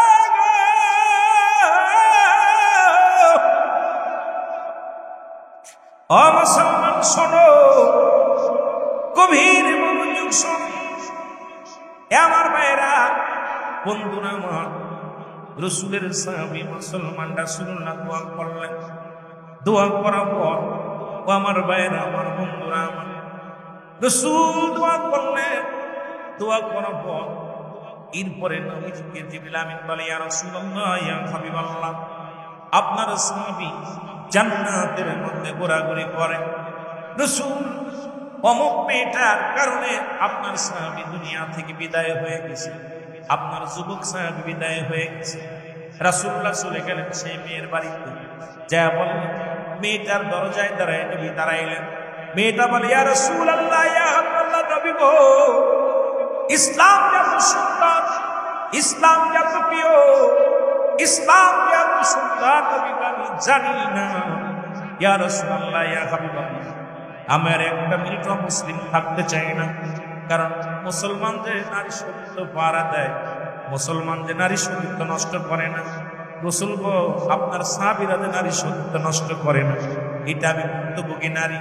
আমি আপনার সাহাবীকে অনেক ফেলে চেষ্টা করলাম, খোদাকে কসম করে বলি, একবার আমার মুখের দিকে তাকাই নাই, একবার আমার দিকে তাকাই নাই। এত সুন্দর রূপ যৌবন দেখায়া তার একবার আমার দিকে আকৃষ্ট করতে পারি নাই। ইয়া রাসূলুল্লাহ, ইয়া হাবিবাল্লাহ, আমি আর একটা মিনিটও মুসলিম থাকতে চাই না, আপনি আমারে কালেমা পড়ায়া দেন, আমি কালেমা পড়ে মুসলমান হয়ে যাব। রাসূলুল্লাহ বললেন, তুমি তাড়াতাড়ি ওযু করো, গোসল করো, ওযু করো। গোসল করলে ওযু করলে রাসূলুল্লাহ সঙ্গে সঙ্গে কালেমা পড়ায়া দিলেন, লা ইলাহা ইল্লাল্লাহ মুহাম্মাদুর রাসূলুল্লাহ। জোরে জোরে চিল্লা বলা যাবে না মারহাবা। এ মুসলমান কবির মনোযোগ,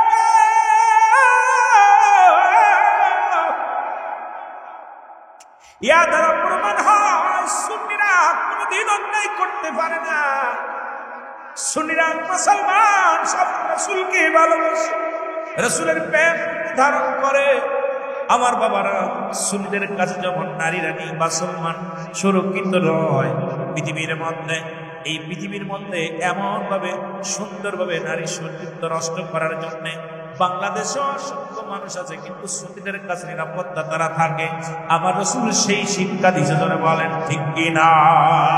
আর জোরে জোরে চিল্লা বলা যাবে না মারহাবা, আর জোরে জোরে চিল্লা বলা যাবে না আল্লাহু আকবার।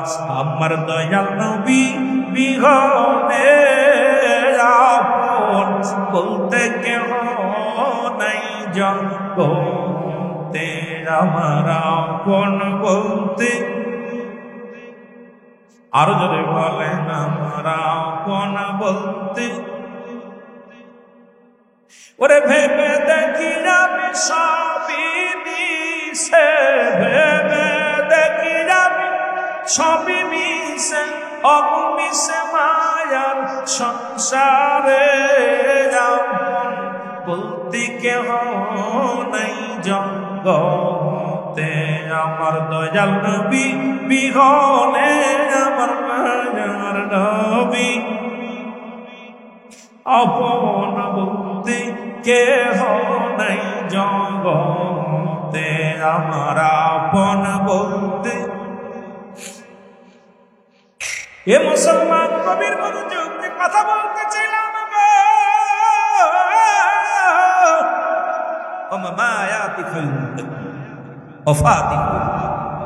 রাসূল বলেন আমার ওফাত আমার উম্মতের জন্য কল্যাণ স্বরূপ। সুবহানাল্লাহ।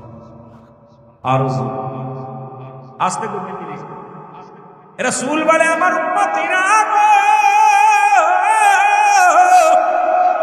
এই দুনিয়া থেকে আমি বিদায় নিলাম, তারা মিলাদুন নবী মানো না, তারা দিলের কান্ডা লাগা শোনো। মিলাদুন নবী যারা মানো না, রাসূল বললেন আমার উম্মতিরা রে, এই দুনিয়া থেকে আমি বিদায় নিলাম, এটা আমার উম্মতের জন্য কল্যাণ স্বরূপ। কারণ পৃথিবীর মধ্যে যদি কোনো উম্মত ভালো কর্ম করে, ভালো কাজ করে, জিকির করে, নামাজ পড়ে, রোজা রাখে, হজ করে, যাকাত দেয়, আমি নবীর সঙ্গে সঙ্গে আল্লাহর দরবারে প্রশংসা করি, ও আমার আল্লাহ অমুক গ্রামে অমুক ব্যক্তি ভালো কর্ম করেছে, শুকরিয়া আদায় করে আমার আল্লাহর দরবারে। আবার নবীজি আমার যদি কোন পৃথিবীর মধ্যে কোন উম্মত গুনাহের কাজ করে, সঙ্গে সঙ্গে আমার নবী ইস্তেগফার করে, ক্ষমা চায় আল্লাহর কাছে।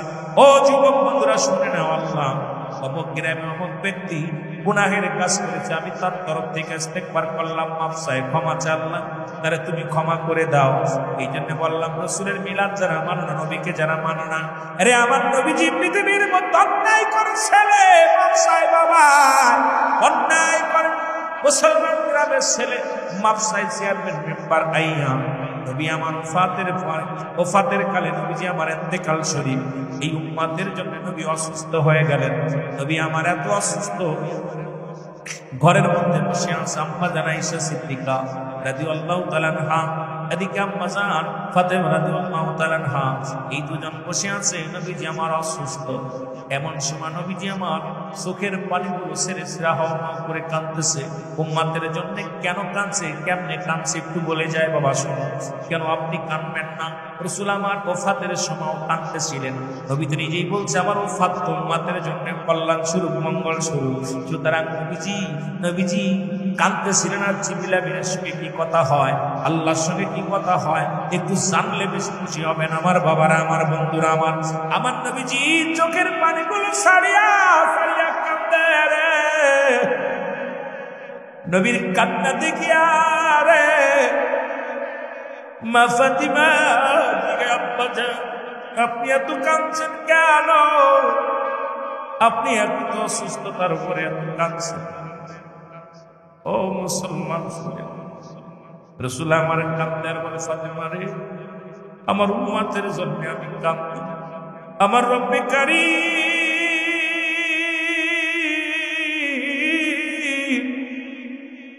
আমার উম্মতের জন্য না কাঁদতে, এই কারণে আমি কাঁদছি। আমি নবী আমার বিদায়ের পরে আমার উম্মতের কি হবে? আমি নবী ইন্তেকালের পরে আমার উম্মতের কি হবে? এমন সময় মুসলমান একজন সুন্দর পুরুষ চেহারাওয়ালা দরজায় সালাম বিনিময় করেন, আসসালামু আলাইকুম ইয়া আহলাল বাইত। আওয়াজটা ভিতরে আসলেন। আমার নবী বলে ফাতিমা রে কে আজকে সালাম দিলেন? কে? বলে আব্বা জান আপনার দরজায় একজন অপরিচিত একজন মানুষ আসছে, সুন্দর চেহারা, অনেক সুন্দর চেহারা। ইয়া রাসূলুল্লাহ ইয়া হাবিবাল্লাহ, ইতিপূর্বে আমরা কখনো তারে দেখি নাই, এত সুন্দর পুরুষ, এত সুন্দর সালাম। আমার নবী বলে ফাতিমা রে উনি আর কেউ নয়, উনি এমন একজন মেহমান আসছেন যিনি খালি হাতে ফিরে যায় না। উনি আসলে কিছু নিয়ে যায়, নেওয়ার জন্য এসেছে, তাড়াতাড়ি আসতে দাও। ফাতেমা রাদিয়াল্লাহু তাআলা আনহা বলে আব্বা জান কে? উনি বলে মা রে উনি আর কেউ নয়, উনি মালাকুল মউত আজরাইল। জোরে জোরে চিল্লায় বলা যাবে না আল্লাহু আকবার। ও যুবক, ফাতিমার চোখে পানি, মা ফাতিমা চোখের পানিগুলো ছেড়ে ছেড়ে কাঁদতে লাগলেন। আব্বা জান কি শুনাইলে নাকি আপনি অসুস্থের পরে আজরাইল? বলে মা রে দরজা খুলে দাও, আসতে দাও। দরজা খুলে দিলেন, আসলেন। আজরাইল আসার পর নবীজি আমা করে কাঁদলেন। নবীজি বলেন আজরাইল বলে ইয়া রাসূলুল্লাহ ইয়া হাবিবাল্লাহ আপনি কাঁদছেন কেন?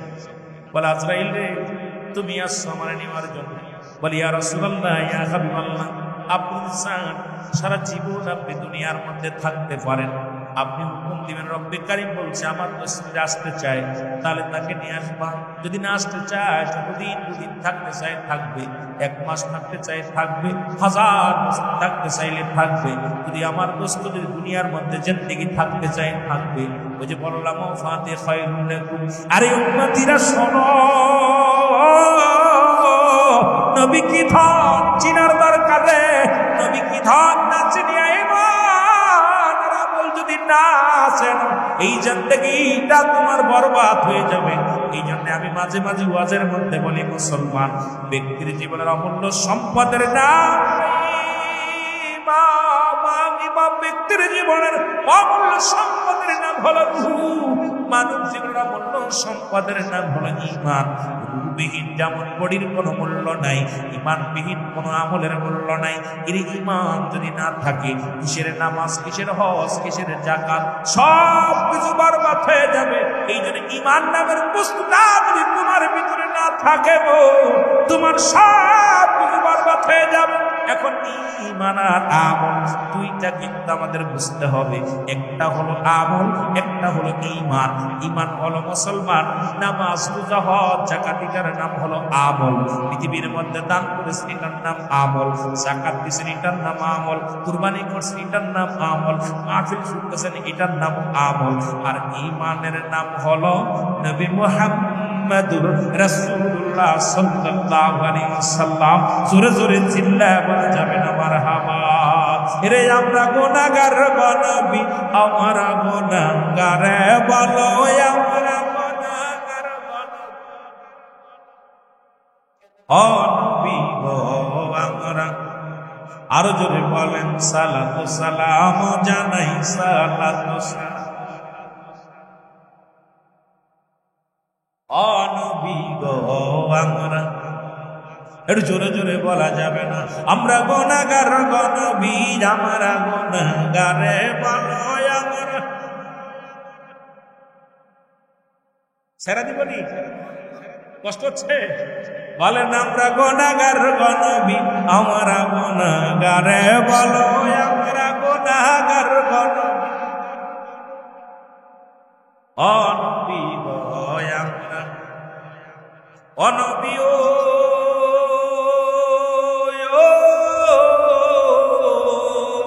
ওরে আপনি তো আল্লাহর প্রিয় এই জগতের পরে সৃষ্টি কোলের শ্রেষ্ঠ তুমি, শ্রেষ্ঠ কোলের সৃষ্টি কোলের শ্রেষ্ঠ তুমি, তামাম জাহানের পরে অনবী আর তবে বলেন আমরা গুনাহগার গনবী, আমরা গুনাহগারে বলো আমরা গুনাহগার গনবী অনবী গয়া সালাতু সালাম জানাই সালাতু সালাম জানাই আপনার পরে অনবী গয়া। মনে হলে একটা গান হয়ে গেল। মা ফাতেমা প্রায় খোদাকে কসম করে বলি রে, আমার রাসূল যখন শেষ নিঃশ্বাস ত্যাগ করবে আমি আমার আব্বা জানের পাশে, আমার মন বলল আকাশ থেকে সমস্ত তারকারাজিগুলো, আকাশ থেকে চন্দ্র সূর্য সব এসে আমার রাসূল কদমে লুটায়া পড়েছে। জোরে বলেন আল্লাহু আকবার। ইয়া রাসূলুল্লাহ ইয়া হাবিবাল্লাহ, বলো ইয়া রাসূলুল্লাহ। আর যদি বলেন ইয়া রাসূলুল্লাহ, পাই যদি নবী গো আপনার দিদার, মৌতের যন্ত্রণা থাকিবে না আমার, দয়া যে করিয়া দিয়েন গো দিদার। ইয়া রাসূলুল্লাহ ইয়া হাবিবাল্লাহ, বলো ইয়া রাসূলুল্লাহ। মাতা পিতা যাহাদের অন্ধকার কবরে, দেখিয়া নবী গো মায়ারি নজরে, কঠিন হাসরে তোরাই অভিযানে ইয়া রাসূলুল্লাহ। আরো যদি বলেন ইয়া রাসূলুল্লাহ। এ ভাইরা সাহাবীরা এমন পাগল হয়ে গেলেন, 3 দিন 3 রাত কেউ কারণ ফিরে ধরে ধরে কাঁদতে। সাহাবীরা মানতে পারে নাই নবী নাই না। খত্তাবের বেটা উমর খোলা তরবারি নিয়ে ডাকতে বলে, দুনিয়ার মানুষের রে, আমার নবী ইন্তেকাল করছে বললে আমি মানতে পারি না, তাকে রাখবো না, জিন্দা রাখবো।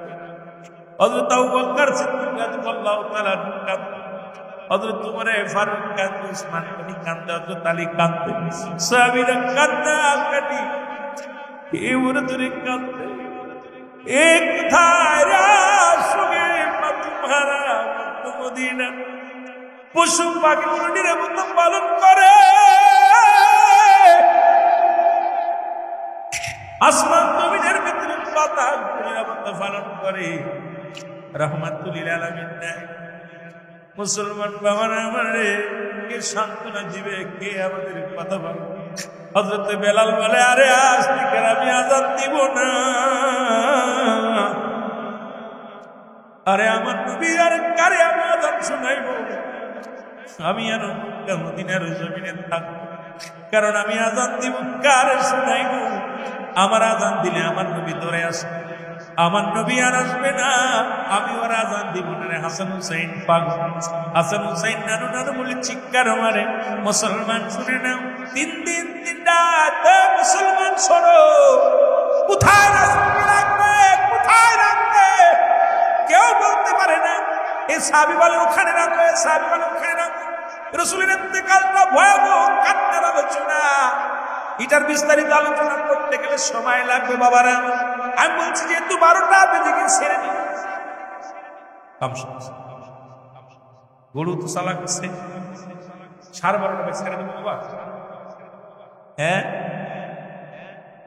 ফজরে আযান কালকে জুম্মার দিন। আসসালাতু খায়রুম মিনান নাওম,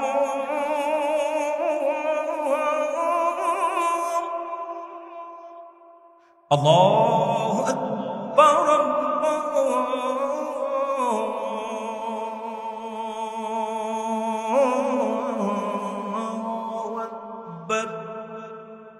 লা ইলাহা ইল্লাল্লাহ।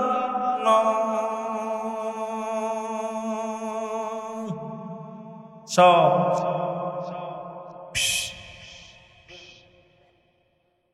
এক ভাবি বলে তো বলেই ফেলছে, আমি কতদিন শুনেছিলাম, তার মানে সরে সরে গেছে নেই। বলছে কত বড় চোর, বলছে যে আমরা ওয়াজ করে দেই ফজরের সময় ঘুমাতাম, মানে ওর ভিতরে এই চরিত্র আছে। আমরা যত রাত জাগি, আজান দিলে আর ঘুম ভেঙে যায়, নামাজ না পড়ে শুনিরা ঘুমায় না, জোরে বলেন ঠিক কিনা? উনি ঘুমাইতো বলে ওনার অভ্যাস ছিল 4 পাশা টিপ মারা আর ওই আজান দিলে ঘুমানো। এই জন্য এতদিন আমরা যত নামাজ পড়তাম, আমরা ফজরে নামাজ পড়তাম, কারণ কি যে আজান দিত, আজান দিলে আমরা ঘুমাইতাম। কত বড় বাটপারের বাট! আরে সুন্নিদেরকে নিয়ে কত বড় কথা বলে, বড় কষ্ট হয়, কথাগুলো মনের ভিতরে লাগলে আঘাত লাগে, এই জন্য কথাগুলো বলি। আমার বাবারা, আমার বন্ধুগণ, এরপরে কোনো সমাধান দিতে পারলেন না। সমাধান দিলেন আব্বাজান আয়েশা সিদ্দিকা রাদিয়াল্লাহু তাআলা আনহা। উনি বলেন, আমার রাসূল আমাকে বলে গেছিল কোথায় দাফন হবে, কোথায় কাফন হবে, কোথায় কি হবে। রাসূল সাল্লাল্লাহু আলাইহি ওয়াসাল্লাম এরপরে সমাধান হলো, কিন্তু বড়টা আনন্দের বিষয়, রাসূল ইন্তেকালের পরে আম্মাজান আয়েশা সিদ্দিকা একটা চিঠি লিখলেন, কার কাছে? আবু বকর সিদ্দিক বরাবর দরখাস্ত করলেন, আব্বাজান আমার স্বামী তো কিছু অক্ষ করা জমি রেখে গেছিলেন, এটার মালিকানা সূত্রে আমি, যেহেতু এর দাবিদার আমি। আমার রাসূল পাক সাল্লাল্লাহু আলাইহি ওয়াসাল্লামের ইন্তেকালের পরে এই দাবিটা করলেন। হযরত উমর আবু বকর সিদ্দিক রাদিয়াল্লাহু তাআলা আনহু উনি উত্তর দিলেন আম্মাজান আয়েশাকে, আয়েশা শোনো, আমার রাসূল রহমতের নবী রাহমাতুল লিল আলামিন ওনার জীবন দশায় যেটুকু জমি রেখে গেছিলেন, এটুকু রাসূল অক্ষ করে গেছে উম্মতি মুহাম্মাদের জন্য। জোরে বলেন সুবহানাল্লাহ। ইসলামের জন্য করে গেছে, সুতরাং সেই নবীর উম্মত আমরা। আমার বাবারা, এর রাসূলের শোয়ানোর পর হযরত আবু বকর রাদিয়াল্লাহু তাআলা হলেন কি হলেন? খলিফা হলেন। অনেক লম্বা আলোচনা।